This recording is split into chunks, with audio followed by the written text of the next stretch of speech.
I want to go on just one brief tangent here. I'll back up to, back up to this page here. This is example 2b. And I want to back up to this point right here. Okay, I want to show you something.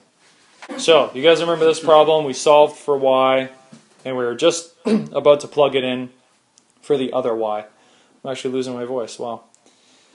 I want to show you what happens if instead of plugging it into the other equation, we put it into the same equation. What do you think will happen? Would you get in? Right? We just solved for y in this equation, and we put the statement for y back into itself. What do you think will happen? Make a prediction. Good stuff. Equals 0, no solution. No solution. Watch what happens. Okay?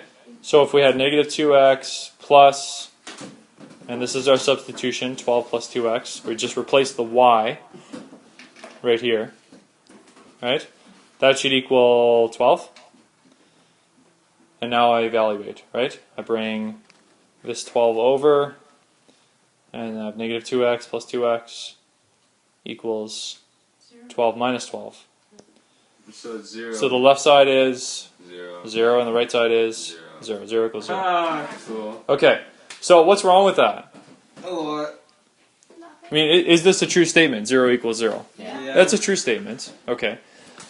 But it's useless in terms of what we're trying to do, because we're trying to figure out what x is. Right? And that does not tell us anything about what the value of x is. Okay? So think of substitution as a way of fusing two equations together. Right? You took a property from this equation and you fused it into the other equation by substituting for that variable. Okay? So it's important that you make that substitution in the other guy. Otherwise you'll always get 0 equals 0. If you get 0 equals 0, you know you've done something wrong. You've substituted for the wrong variable. Okay? Either that or you have infinite solutions. I should say that as well. Right? How do you know which one's right though? Well, if you're confident that you took this y and you put it there, and you still got 0 equals 0, then it's infinite solutions. You might want to check to make sure you didn't put it into the same equation. But when you have infinite solutions, technically these two equations are the same. Right? So in a way, you're substituting it into itself, just not knowing it until you get 0 equals 0.